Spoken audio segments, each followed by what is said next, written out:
An old friend of mine passed away this week. His name was Jim Ridgeway, James Ridgeway. You may have heard of him. He was a political writer and investigative reporter for The Village Voice for over 30 years. He started his journalism back in the 50s. When he was writing for the New Republic, he was I believe the first person to write about Ralph Nader. He came across this lawyer who was doing this investigation into General Motors and this car, this very, very unsafe car that General Motors built. And he did a story on Ralph Nader in the New Republic. And a year later, Ralph wrote his first book, Unsafe at Any Speed. And boom, that was the end of that car. Ridgeway then, through his investigative reporting, discovered that General Motors had hired spies that followed Nader and violated his privacy, wrote that story. That resulted in General Motors having to apologize to Nader and having to pay Nader an out-of-court settlement as a result of them interfering with his life. That was the beginning, near the beginning of Jim Ridgeway's journalism career.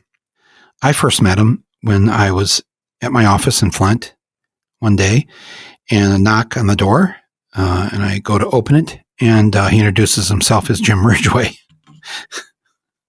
And I read the Village Voice. The postmaster told me in town that, there's only like 2 people here in Flint that get the Village Voice sent to them, and you're one of them. I should have asked. Because I believe in privacy, so I didn't ask who the other person was, and maybe my life would have been down a whole different road. But there he was, Jim Ridgeway at the door. I said, "Oh, yes, wow.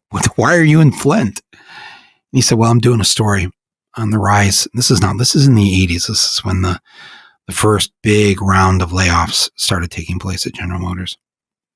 I'm here to do a story on how the Klan and the neo-Nazis and these white supremacists are taking advantage of what was then the 29% employment rate in Flint.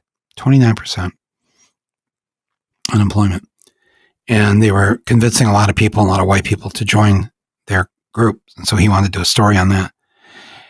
And he and this filmmaker were thinking of coming and doing a documentary on it. They were thinking of coming to Flint, and they had heard that all these white supremacist groups wanted to have like a big, big national gathering just outside of Flint.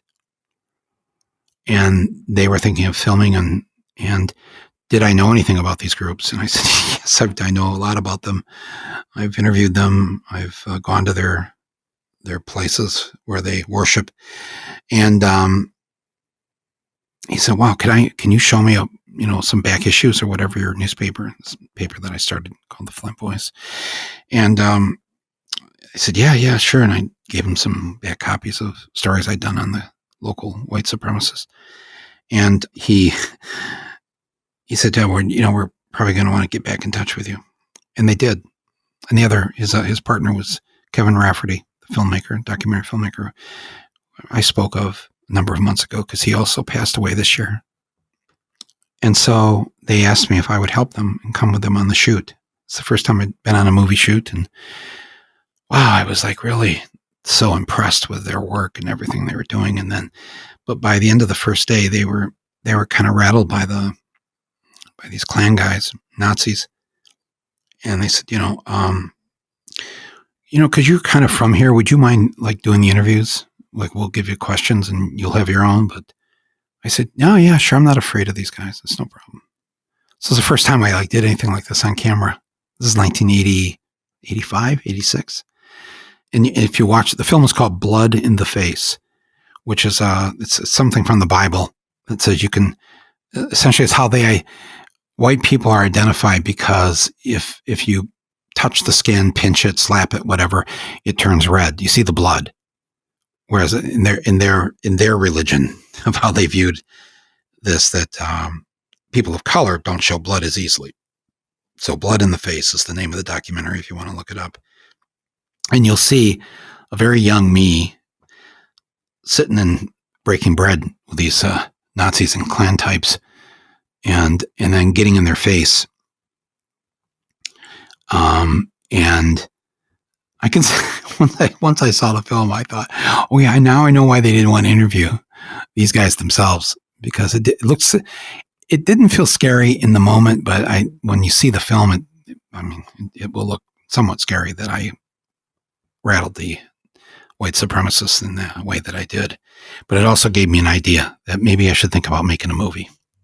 That is the great gift of Jim Ridgeway and Kevin Rafferty, that they had me be part of their film. I learned how to do it, essentially. Quick learner, I hope. And a year later, I was making Roger and Me for the next 3 years, basically trying to teach myself, but Kevin mostly, and Jim somewhat also teaching me. And whenever I needed to go to DC, that's where Jim lived. That's where he did his reporting. He was the Washington bureau chief for the Village Voice. And so I spent time with him, his wife, Pat, his son, David, such good people. And Jim was a person that was critically responsible for, I can trace the line from this microphone that I'm speaking into all the way back to Kevin Rafferty and James Ridgeway. And Jim died this week at the age of 84. The Times had a nice obituary about him and the work the last 10 years of his life he spent on trying to get rid of solitary confinement, which the UN and all human rights groups have declared to be a crime, to be a human rights violation. He lived his whole life like this. I haven't seen him in a number of years. It makes me feel bad, but that list I told you about, how I made a list of people in their 80s and 90s that I know, that I each week I call one of them, just checking in, how you doing, staying in touch during this pandemic. I've had some great conversations, and Jim was on the list, but I hadn't gotten to him, and I felt so bad when it was in the Times. That's how I found out it was in the Times on their website. There it was. And actually Basil, our producer here, sent me the link. That's really it. It popped up on my screen. That's how I saw that he was dead. So many people have died this year. I mean, not just people I know, but people you know, people we all know. I don't know. As I have said about Kevin, about Terrence McNally, about Hank Aaron, they all live. They all live on. I'm not talking about heaven or whatever, whatever you believe or whatever it's, but they live on in us. The effect they had on us, what they did for us, the love they gave us, the inspiration they gave us, whatever it was, whatever we do for the rest of today or tomorrow, there's a little tiny piece of them in us. I know that for a fact about Jim Ridgeway, because I'm doing it right now. I'm talking about the things that he wrote about. He wrote about for 60 plus years of his journalism. So it was sad to learn this week. And I am grateful for his friendship. I'm grateful for his inspiration. I'm grateful for him knocking on my door that day in Flint, because I don't know, I might be doing something else right now. I wonder sometimes. You probably have the same things that happen in your life. One little decision in one small day, and everything changed. You didn't know it at the time. But when you look back now, that person you met, that book you read, that child who was suffering, whatever it was, something in you clicked and you became a better person. And so, to that extent, Jim Ridgeway lives on, as will you and as will I. And all the 500,000, 500,000 who've died this year, let's make sure they didn't die in vain. Let's make sure every single one of them and what they gave us lives on in how we act, what we do, yes, how we vote, everything. What we do for Texas and the Texans. That way death isn't death. Maybe that's what the the Hebrews traveling through the desert for 40 years, or the early Christians, or the whatever, Buddhists, all had the sense that this wasn't really the end, that there was a life after death. And so, maybe, I don't know, they came up with this idea. They wrote it in a book.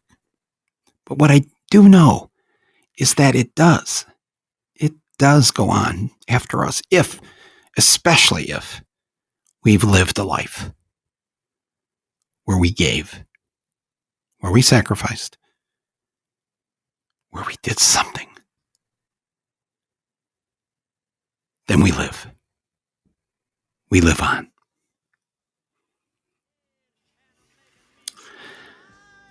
Thanks so much for listening to this episode. Wow. We begin with the death of Rush Limbaugh. The deaths of Texans, victims of ignorance and stupidity of those in power. COVID, the dead and the dying that we continue to live with.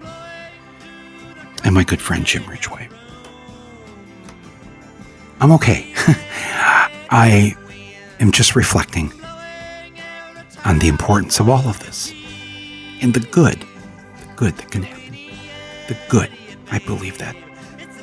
I believe it because I'm going to get up from this chair and do something. And I hope you do too. My thanks to our executive producer, Basil Hamden, our editor and sound engineer, Nick Quaz, to all the people who listen to and support this show. Send me an email here at mike@michaelmoore.com if you want. I read all my email. Leave me a voice message here. There's a link right here on the podcast page. Tell people to listen to this. Share it. It's all free. And I'm grateful to all of you who participate in this with me. It means a lot. I'm Michael Moore, and this is Rumble.